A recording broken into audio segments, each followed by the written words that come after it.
selamat sore Tribuners. Senang sekali saya Mesya Marsabesi bisa menyapa Anda kembali di Tribun Ambon hari ini, edisi 8 Januari 2025, di mana sejumlah informasi terbaru dari Kota Ambon dan sekitarnya akan kami hadirkan untuk Anda. Kita mulai dengan berita pertama. Sidang korupsi proyek rumah khusus BP2P, saksi ungkap pencairan anggaran 95%, arahan Kasatgas.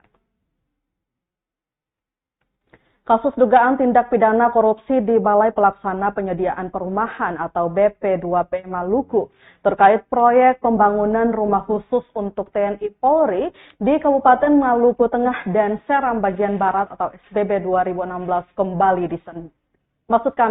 kembali disidangkan Selasa 7 Januari 2025. Sidang kali ini mengagendakan pemeriksaan 4 orang saksi yang memberikan keterangan penting mengenai jalannya proyek. Kasus yang menelan anggaran hampir 7 miliar dari APBN murni ini melibatkan terdakwa Dani Supriyadi selaku Direktur CV Karya Utama dan Arthur Parera sebagai pejabat pembuat komitmen atau PPK pada proyek tersebut. Sidang berlangsung dengan menghadiri saksi-saksi, diantaranya Kepala Satuan Kerja atau Kasatgas, Balai Pelaksana Penyedia Perumahan atau BP2P Peter Pakbau, Bendahara Satker Indrawani Madura, Konsultan Pengawas Janes Nanulaita, dan Gordon Pardede, pemilik perusahaan yang digunakan oleh terdakwa Dani Supriyadi.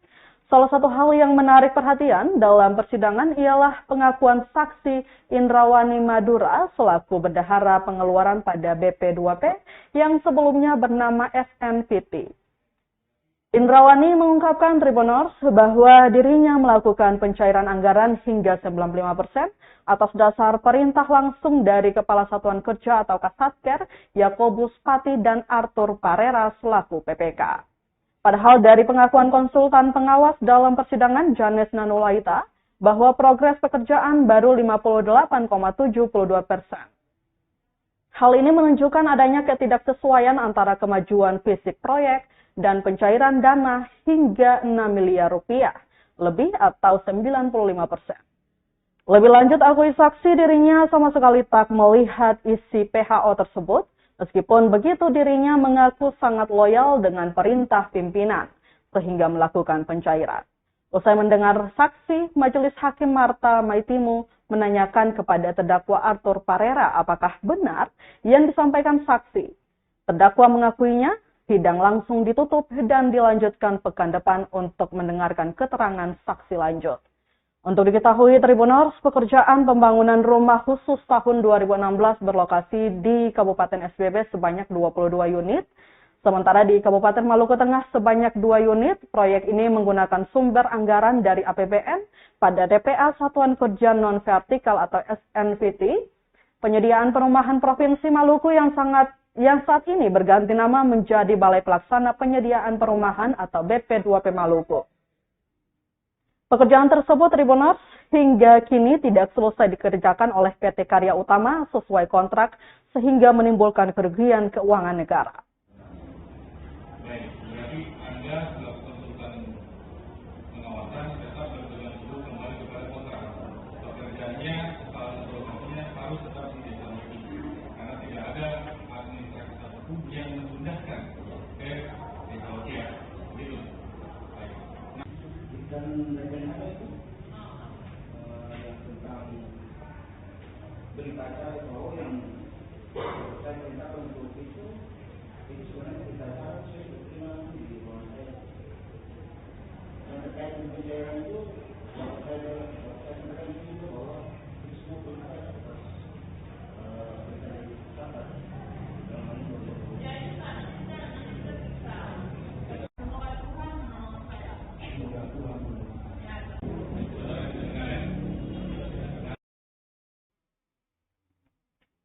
Kita ke berita selanjutnya, Tribuners, sampah kembali menumpuk di kawasan Pasar Minggu Paso Ambon. Warga sebut ini dari Maluku Tengah. Sejumlah warga tak terima tumpukan sampah yang kembali berhamburan di dekat kawasan Pasar Minggu Paso, Kecamatan Baguala, Kota Ambon, Selasa 7 Januari 2025. Pantauan tribunambon.com di lokasi, sampah meluber hingga masuk ke badan jalan. Sampah-sampah tersebut didominasi jenis sampah plastik, kaleng bekas, hingga pempres orang dewasa. Lantaran tidak diangkut, bau tak sedap pun tak dapat dihindarkan lagi. Temi Mami, salah satu penjual di kawasan itu mengaku resah dengan kondisi itu. Pasalnya sampah semakin menumpuk padahal berbagai larangan hingga teguran sudah diupayakan. Temi mengaku sampah tersebut bukan milik mereka, melainkan milik warga dari Maluku Tengah yang kerap membuang sampah mereka di area itu. Meski begitu, Tribuners, dirinya tetap memperbolehkan warga untuk membuang sampah mereka di kawasan tersebut, asalkan rutin untuk diangkut.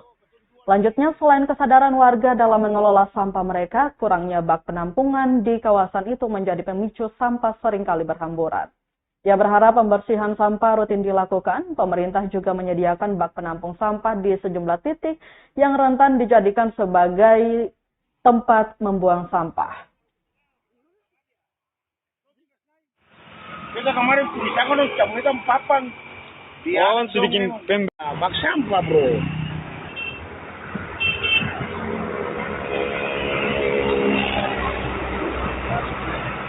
Cuma lewat naik buang sah.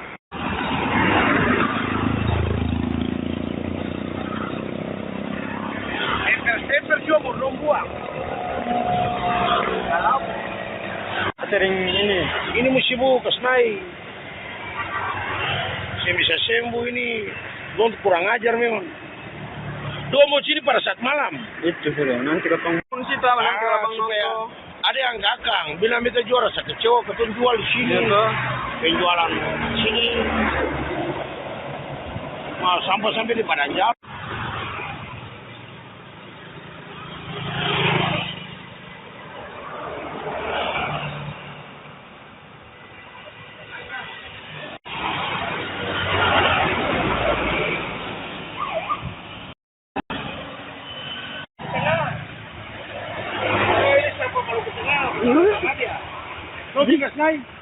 Kita kemarin bisa kan kita papan. Oh, sudah bikin bak sampah, bro.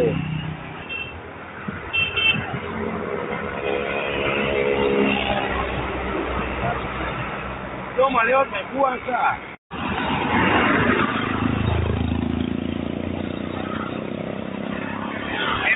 Percuma belum buang.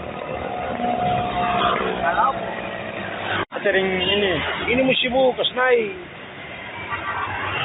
Saya bisa sembuh ini. Don kurang ajar memang.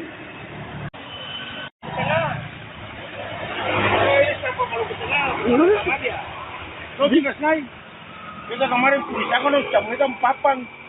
Oh, sudah bikin bak sampah, bro.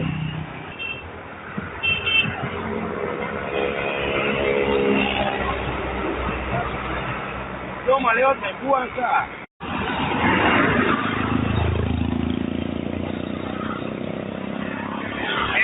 Percuma belum buang. Kalau sering ini mesti buka naik. Saya bisa sembuh ini. Don kurang ajar memang. Dua mau sini pada saat malam. Itu sudah nanti ketemu. Supaya ada yang gakang. Bilang kita juara saya kecewa. Kita ke Kabupaten Maluku Tenggara, Tribuners, Pemkab Malra cepat salur bantuan bencana, warga akui beda dengan tahun sebelumnya. Poni Ohoy Wutun, 31 tahun, warga terdampak bencana angin puting beliung di Ohoy atau Desa Debot, Kecamatan Manyewu, Kabupaten Maluku Tenggara atau Malra mengapresiasi langkah cepat tanggap Pemkab setempat. Pasalnya Ohoy ini pernah dihantam bencana angin puting beliung di tahun 2021 dan 2022 lalu, namun sama sekali tidak mendapatkan bantuan apa-apa dari Pemkab Malra. Malahan rumah-rumah yang telah terdata dari Badan Penanggulangan Bencana Daerah atau BPBD dan konon dijanjikan bakal mendapatkan bantuan material hanya isapan jempol belaka. Bahkan hingga 2024 bantuannya nihil alias tak kunjung datang. Dirinya menuturkan rumahnya terdampak dengan klasifikasi rusak, sedang dan mendapatkan gelontoran bantuan senilai 4 juta rupiah. Bantuan yang diberikan Pemda Malra sudah sangat cukup. Jadi dari warga mengucapkan terima kasih banyak biar sedikit sudah bisa membantu. Untuk diketahui, Tribuners, total penerima bantuan di Ohoy Debot, Kecamatan Manyeu ada 105 rumah, dengan rincian pada tahun 2024 ada 85 rumah, sementara di medio 2021 dan 2022 ada 20 rumah yang belum tertangani, namun BPBD mengambil kebijakan agar bantuan juga diberikan kepada korban terdampak sebelumnya. BPBD Malura memberikan bantuan berdasarkan klasifikasi kerusakan dengan nominal yang berbeda-beda, yakni rusak ringan 2.395.000, rusak sedang 4.060.000, dan rusak berat 6.095.000. Ini di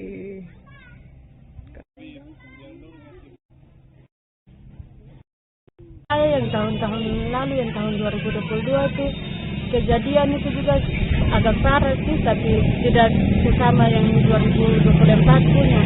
Kalau 2022 bantuan itu tidak ada sampai sekarang tahun 2024, tapi kalau kemarin baru dapat kejadian langsung dapat bantuan, tidak sampai 2 bulan itu pemerintah sudah kasih bantuan. Ada juga 2021 kan? Kejadian juga ada yang 2021. Saya kurang tahu waktu 2021 itu saya tidak ada di sini. Oh, Jadi ya, saya sebagai yang kena dampak banyak berterima kasih kepada pemerintah karena tidak sampai berbulan-bulan kami sudah kena hujan, apalagi tidak menangis untuk tada-tada loyang lain. Itu cukup sudah. Ada aman sudah, Iya, sudah aman. Siap. Oke, terima kasih.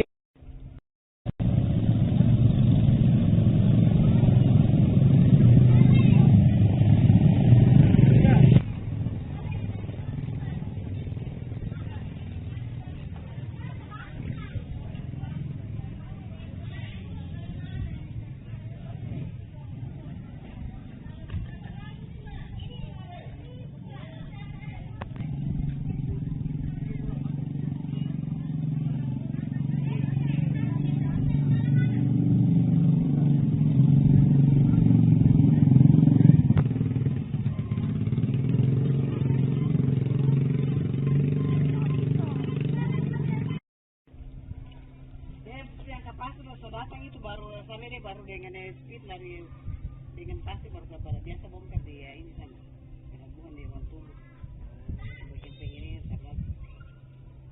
Sahabat dia ini. apa langsung tutang dikerja karena saya masih bebasan baru pintu harus takut pegawai bersen ya? Iya Tadi dulu iya lewat itu kayaknya iya karena kalau langsung ke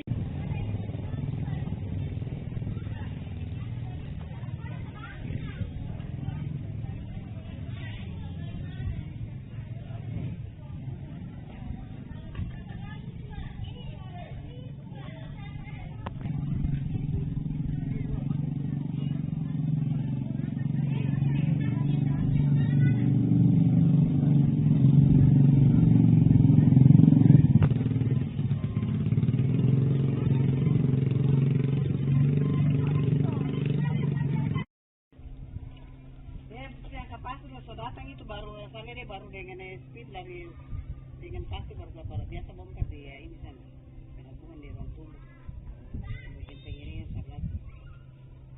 sahabat dia ini. apa langsung tutang dikerja karena saya masih bebasan baru pintu harus takut Pegawai bersen ya? iya Tadi dulu iya lewat itu kayaknya.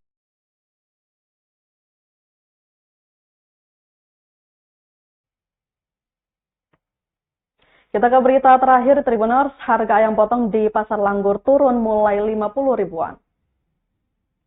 Update harga ayam potong di Pasar Langgur, Kabupaten Maluku Tenggara atau Malura, Rabu 8 Januari 2024. Berdasarkan pantauan tribunamun.com di Pasar Langgur, harga daging ayam turun. Saat ini harga untuk daging ayam ukuran paling kecil atau 1,2 kilo dijual Rp50.000. Turun dari harga sebelumnya Rp55.000. Sementara 1,4 kilo Rp60.000 turun dari harga sebelumnya Rp65.000, sedangkan 1,5 kilo berada di harga Rp65.000 dan untuk ukuran 1,7 kilo dibanderol Rp75.000. Untuk ukuran besar yakni 1,8 kilo ada harga Rp80.000. Amos, salah satu pedagang di Langgur, mengungkapkan alasan kenapa harga ayam turun. Dirinya menyebut penyebab utama karena stok melimpah. Menurutnya, harga daging ayam akan tetap stabil dan jarang ada kenaikan kecuali menjelang puasa dan Lebaran.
Baik Tribuners, berita tadi sekaligus menutup rangkaian kebersamaan kita di Tribun Ambon hari ini, edisi 8 Januari 2025. Mewakili seluruh kru yang bertugas, saya Mesya Marsabesi pamit undur diri. Selamat sore dan sampai jumpa. Maaf. Download Tribun X sekarang, menghadirkan lokal menjadi Indonesia.